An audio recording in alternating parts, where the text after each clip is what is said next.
punya bisnis yang awalnya rame, terus kemudian mengalami decline pattern ya, turun, akhirnya omset jatuh. Atau juga ada orang yang pengen ngembangin bisnisnya, mereka pengen ekspansif, nambah cabang terus-menerus, tapi terus kemudian mentok di SDM-nya, mentok di sumber daya manusianya. Waduh ini gimana nih, mau ngembangin, fail terus karena permasalahan operasional yang akar masalahnya adalah masalah people.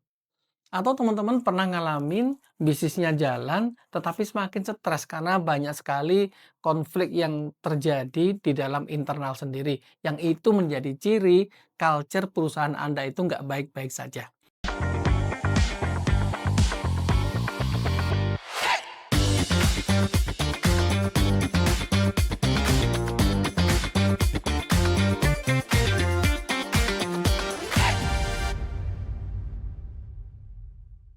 Di video ini kita akan membahas bagaimana cara Incentric menyelesaikan problem-problem yang mungkin teman-teman alami dalam bisnis Anda. Assalamualaikum warahmatullahi wabarakatuh. Nama saya Arstiansah. Saya adalah founder dan CEO dari Incentric, perusahaan konsultan customer di Indonesia yang mendampingi banyak perusahaan-perusahaan untuk membangun culture, leadership, marketing, dan juga output yang menghasilkan customer experience.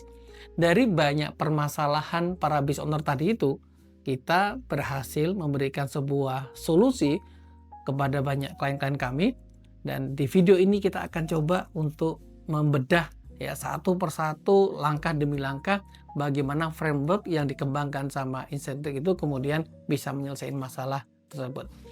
Baik, saya pengen menjelasin yang pertama itu dari filosofi awal gitu ya. Jadi memang Incentric itu tumbuh dan berkembang dari basic materi flywheel marketing. Ya, di tahun 2019 ya, saya mengimpor strategi flywheel marketing ini dan mengkampanyekannya di Indonesia. Dan inti dari flywheel marketing adalah bagaimana membuat customer itu menjadi kekuatan marketing kita, menjadikan customer itu menjadi center dalam aktivitas bisnis kita, sehingga kemudian growth dari bisnis itu dibangun oleh customer dengan customer experience. Nah, customer experience ini kata kunci dari pertumbuhan bisnis itu sendiri. Untuk mendapatkan customer experience, ya, tentunya kita tidak serta-merta atau dengan mudahnya mengatakan kepada tim kita, baik di operation, marketing, dan lainnya, oh kalian harus seperti ini dan seperti itu. Ya, nggak semudah itu ternyata di lapangan, teman-teman. Pengalaman saya dampingi salah satu rumah sakit ya, rumah sakit swasta di Yogyakarta yang awalnya itu bad experience sekali. Ya kalau tinggal ngomongin satpam yang umpamanya, oh nanti pelayannya bagus seperti ini, atau timnya memberikan pelayanan bagus, customer experience bagus, senyum yang tulus, menyapa keluarga customer dan seterusnya, mentreatment mereka dengan baik. Ya ternyata ngomong kayak gitu aja nggak bisa mengubah keadaan begitu saja. Harus ada metodologi bagaimana kemudian kita bisa betul-betul melakukan strategi dari awal, dari internalisasi value untuk menghasilkan service yang wow, dan itu semua ada step by stepnya. Oke, kita akan coba lihat framework kita. Di framework kami di Incentric yang kemudian kita kasih nama Wow Experience Loop, itu kita berfokus sama customer. Jadi customer itu harus mendapatkan 3 hal. Yang pertama itu adalah wow produk, mereka mendapatkan produk yang bagus. Yang berikutnya mereka mendapatkan wow service, mereka mendapatkan pelayanan yang bagus. Dan yang kemudian, yang ketiga, mereka mendapatkan wow marketing, mereka mendapatkan experience dari konten-konten, experience dari aktivitas marketing yang perusahaan lakukan. Nah, kenapa kita harus menggunakan 3 wow tadi, wow produk, wow service, wow marketing? Tujuannya adalah membuat customer itu menjadi kekuatan marketing kita, atau customer itu kemudian bahasa kita istilahnya menjadi promotor kita ya, word of mouth, dari ketok tulat, dari mulut ke mulut. Nah, kalau itu biasanya terjadi secara alamiah, di konsep work experience loop ini kita desain sedemikian rupa sehingga proses itu kita desain sedemikian rupa sehingga proses itu bisa berjalan secara maksimal dan juga sesuai dengan timeline yang sudah kita tentukan atau roadmap yang sudah kita rencanakan. Pertama-tama yang harus difahami ketika kita hendak mendesain customer experience adalah filosofi dari customer itu sendiri. Jadi apa sih atau siapa sih customer itu? Nah, kita harus redefine kembali, mendefinisikan kembali siapa customer kita, bahwa customer kita itu adalah siapapun orang yang mendapatkan value dari perusahaan kita. Jadi customer itu nggak cuma yang beli produk saja ya teman-teman ya, tapi orang-orang yang bersentuhan dengan perusahaan kita, entah itu melalui konten, entah itu mereka melalui produk yang dikasih sama temannya, mereka selalu mendapatkan experience. Jadi semua orang yang berinteraksi itu mindset-nya harus dijadikan sebagai atau diperlakukan sebagai seorang customer. Walaupun mereka tidak membayarnya dengan uang, tapi juga bisa jadi mereka membayarnya dengan exposure, mereka membayarnya dengan cara menceritakan apa yang mereka rasakan, apa yang mereka dapat dari konten, produk, dan service yang telah dibangun oleh perusahaan tersebut. Bicara 3 hal tadi ya, produk, service, dan juga marketing. Saya akan bahas yang pertama di produk dulu teman-teman. Karena apa? Karena produk ini adalah inti dari bisnis itu sendiri ya. Jadi apalagi kalau produk Anda itu berupa jasa atau berupa mungkin kuliner, apapun juga sebenarnya epicentrumnya itu di produk. Maka teman-teman harus memperhatikan produk yang kita buat itu seperti apa. Nah, standarnya produk itu harus memarketingkan dirinya sendiri. Oleh karena itu, produk tadi itu nggak sekedar dibuat begitu saja, tapi harus betul-betul divalidasi dari awal, diproses dari awal dengan cara yang benar. Kalau kita pernah dengar pendekatan dari Lean Startup ya, mungkin teman-teman pernah dapat penjelasan dari bukunya Eric Ries tadi tentang Lean Startup, kita menang namanya MVP, Minimum Viable Product. Jadi dari proses produk yang kita buat dari awal itu harus betul-betul arahnya kepada market fit gitu. Jadi walaupun mungkin fitur-fiturnya itu sederhana awalnya, tapi kemudian kita melalui iterasi-iterasi yang kita lakukan, kita bisa menghasilkan produk yang wow, ya produk yang market fit. Dan itu adalah syarat utama kalau kita bikin customer experience. Jadi sebelum ngomongin service macam-macam, kita harus fokus memastikan bahwa produk kita itu sudah market fit. Ada 2 hal yang harus kita perhatikan ketika kita ngomongin produk. Yang pertama tadi ya, produk kita harus market fit. Yang kedua, apakah produk kita itu masih market fit? Bisa jadi produk kita dulu itu rame, bisa jadi produk dulu kita itu market fit, tapi kemudian seiring berjalannya waktu, adanya kompetisi atau perubahan behavior customer, produk kita tadi itu tidak jadi market fit lagi gitu. Maka kita harus kemudian melakukan inovasi-inovasi untuk membuat produk kita itu menjadi market fit kembali. Biasanya pendekatan yang kita lakukan, kita menggunakan design thinking ya, dari proses design thinking itu kemudian kita arahkan bagaimana bisa membuat wow produk. Ada banyak teknik yang mungkin nggak bisa saya jelaskan di sini ya tentang bagaimana membuat wow produk, tapi pada dasarnya bahwa Anda jangan pernah menjual produk yang asal-asalan. Ya, release only magic. Anda harus merilis sesuatu yang luar biasa. Dan itu diawali dari sebuah proses iterasi, improvement, dan juga inovasi, perbaikan, dan kreativitas yang kita lakukan kepada produk kita tadi. Oke, variabel yang kedua adalah service. Jadi bagaimana kita menciptakan wow service. Ya, mungkin kita pernah ngalamin, kita sudah melayani customer dengan baik, ya, kita sudah merasa melayani customer dengan baik, tapi ternyata kok nggak menghasilkan word of mouth gitu ya.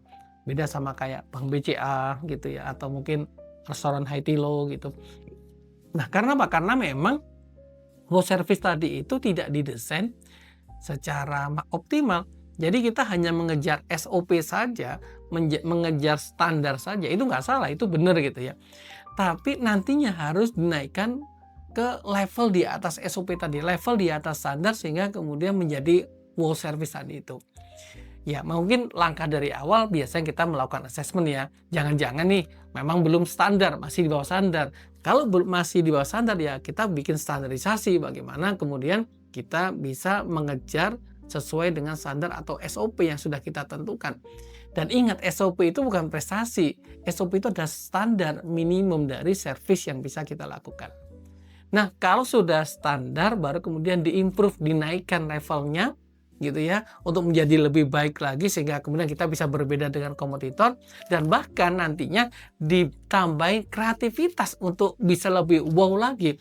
Mereka mendapatkan sebuah experience yang belum pernah mereka rasakan sebelumnya, dan itu adalah inti dari wow experience, yang kemudian dari situ, dari service yang wow tadi itu akan menjadi kekuatan marketing dari customer yang telah mendapatkan value dari desain wow service yang telah kita lakukan. Variabel yang ketiga itu adalah wow marketing. Jadi bagaimana dari konten-konten kita, dari sosial media kita itu fokus untuk kemudian memberikan value, ya, sehingga apa? Sehingga orang nggak beli pun langsung dapat value dari perusahaan kita gitu. Nah, ketika mereka cocok dengan value-nya, maka bisa jadi mereka beli. Itu yang kita harapkan. Tapi kalaupun tidak membeli produk kita, nah kita harapkan mereka itu kemudian untuk menyebarkan. Apalagi saat ini, teman-teman, kita harus memahami bahwa customer kita, ya, customer kita itu sekarang ini nggak cuma sekedar customer, mereka itu adalah konten kreator gitu ya. Mereka ngontenin produk dan layanan kita. Nah, di sisi lain kita juga harus berpikir bagaimana membuat konten-konten yang pas, yang market fit dengan value yang diinginkan sama customer, sehingga kemudian mereka layak untuk menceritakan produk dan layanan kita melalui konten-konten yang sudah kita buat. Ngomongin wow produk, wow service, wow marketing, itu idealnya kayak gitu, tapi implementasinya kan nggak segampang itu.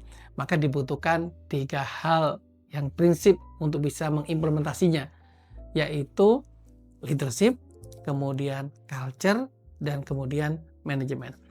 Ngomongin leadership, kita ngomongin tentang people, ngomongin tentang bagaimana nge-lead orang, ngomongin bagaimana kita ngatur manusia gitu ya. Maka kita punya pendekatan framework leadership, kita menggunakan namanya conscious leadership. Dengan leadership yang berkesadaran, kita akan memproduksi semakin banyak good apple di dalam perusahaan kita. Good apple ini sebuah istilah ya, ada istilah bad apple, ada good apple. Kalau bad apple ya orang-orang toksik, orang-orang yang mereka punya karakter dan personality yang nggak bagus, yang itu justru yang merusak perusahaan itu sendiri, karena mereka akan menginfluence orang-orang sekitarnya. Nah, sebaliknya, membangun conscious leadership adalah membangun atau memproduksi sebanyak-banyaknya good apple yang ada di perusahaan kita. Strategi yang kedua adalah dengan membangun culture perusahaan. Kita ngomongin culture ya teman-teman, kita berarti itu ibarat seperti air ketika kita memelihara ikan dalam akuarium atau dalam kolam apapun itu gitu. Jadi kalau kita ngomongin ikan atau ngomongin bagaimana cara merawat ikan, sebenarnya yang harus kita lakukan yaitu merawat airnya. Dengan merawat airnya, air tersebut yang kemudian bisa merawat ikannya. Saya punya pengalaman beberapa ikan saya mati di akuarium karena mungkin dulu belum belajar ya. Karena apa? Nggak jaga airnya, suhunya harus dijaga, pH-nya harus dijaga, dan seterusnya. Sama, itu metafora kalau kita ngomongin di perusahaan, bagaimana cara kita untuk menjaga culture perusahaan kita atau environment atau lingkungan di perusahaan kita menjadi lingkungan yang positif, yang orang itu nyaman. Ngomongin culture itu bukan hanya sekedar jargon yang banyak ditulis di tembok-tembok gitu ya. Culture-nya A, B, C, D, atau mungkin kadang bikin singkatan apa gitu ya, memaksakan singkatan tersebut. Culture nggak seperti itu. Culture itu sama dengan performance. Jadi kalau kita pengen menghadirkan culture yang baik, kita harus memastikan bahwa culture yang kita susun itu bisa diimplementasikan menjadi action, menjadi performance yang dilakukan sama tim kita. Betul-betul menjadi sebuah habit. Ya sama seperti kalau orang Jawa gitu ya. Kalau orang Jawa itu kalau pengen melewati orang yang lebih tua, maka punya kayak adab gitu ya. Oh ya, kayak nunduk dikit menghormati, unggah-ungguh gitu ya. Kalau kita nggak melakukan itu ya harus ditegur gitu, karena nggak sesuai dengan culture. Ya sama seperti ya kita punya budaya makan dengan tangan kanan gitu ya. Kalau kita makan dengan tangan kiri, ada anak kita yang makan dengan tangan kiri, Ya kita akan ngomong ke anak kita secara langsung, jangan pakai tangan kiri itu nggak apik gitu ya, pakai tangan apik," atau pakai raja bilang gitu, "pakai tangan kanan." Nah itu culture. Jadi culture itu harus terimplementasi, harus menjadi action, dan kalaupun orang menegur karena nggak sesuai dengan culture-nya, itu wajar karena ya ini culture kita, seperti itu. Nah, yang ketiga itu adalah manajemen. Kalau kita ngomongin leadership tadi ngomongin people-nya, ya personal people-nya. Kalau kita ngomongin culture, kita ngomongin lingkungannya, maka namanya perusahaan harus bisa menciptakan angka-angkanya. Nah, untuk menciptakan angka itulah kemudian kita harus membuat customer experience management. Jadi bagaimana membangun manajemen yang menghasilkan customer experience, ya menghasilkan angka-angka. Biasanya ketika kami ngomongin tentang manajemen gitu ya, saya selalu bicara tentang bagaimana tim itu bisa mix the number, menciptakan angka-angka, dan kemudian bagaimana tim itu bisa share the value. Share the value itu tentang leadership, tentang culture tadi itu, sedangkan mix the number, menciptakan angka ini tentang manajemen. Dengan leadership yang bagus, dengan banyak good apple, dengan lingkungan yang menyenangkan, yang membuat orang itu kerja itu merasa mendapatkan keluarga di perusahaan, mereka mendapatkan lingkungan yang positif, mereka happy di perusahaan, tapi terus kemudian impact-nya harus tetap dikawal sama manajemen, ya, yaitu angka-angka tadi itu. Kita ada sebuah pendekatan, ya, sebuah metodologi namanya SPS, Sprint Productivity System. Dengan sistem Sprint Productivity System itu kemudian kita memberikan panduan dan tools dan juga teknologi tentunya untuk bagaimana setiap orang di perusahaan itu bisa bertumbuh, bisa sprint, bisa menciptakan angka-angka yang signifikan. Nah, teman-teman, untuk merangkai hal tadi itu kita harus punya metrik tentunya ya, punya ukuran. Ya, kita nggak akan mungkin bisa bisa scale up kalau nggak ada scale-nya gitu ya. Ya kita harus punya sesuatu yang kita ukur, measure what matters, kita kata John Doerr ya, kita harus mengukur yang penting-penting. Nah, di sini semua tahapan tadi diukur. Ada NPS gitu ya, terus kemudian kita juga punya employee engagement untuk mengukur leadership dan culture di internal perusahaan dengan standar punya Gallup ya. Terus kemudian ada semacam customer churn rate itu juga kita hitung. Terus NPS juga kita hitung. Banyak sekali parameter-parameter angka yang kemudian harus kita hitung untuk bisa apa? Untuk bisa melihat bagian-bagian mana yang harus kemudian diimprove, dan kemudian bagian-bagian mana yang kemudian kita bisa melakukan inovasi-inovasi supaya dampaknya itu lebih signifikan. Baik teman-teman, ini gambaran umumnya tentang WOW Experience Loop, dan tentunya step by stepnya mulai dari assessment dari awal, terus kemudian kita melakukan tadi ada standarisasi, ada improvisasi, ada inovasi, dan kemudian sampai menjadi implementasi di lapangan. Itu semua harus dikawal ya dari business owner sendiri, level tertinggi harus ada pendampingannya dari C-level, para manajer yang berada di middle management itu juga harus ada pendampingannya sampai kemudian ke frontliner ya. Karena frontliner ini yang menentuin apakah betul-betul customer experience tercipta atau tidak.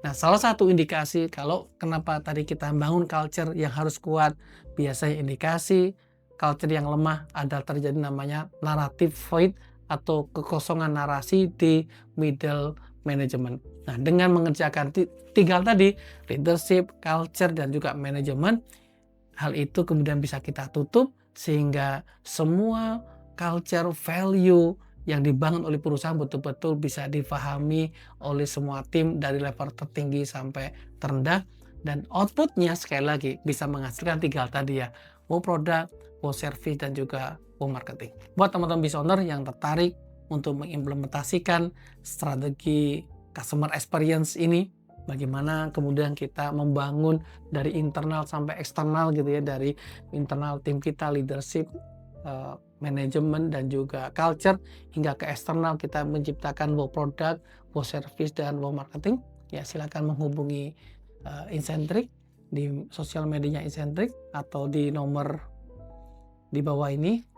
Nah, kita coba diskusin bareng-bareng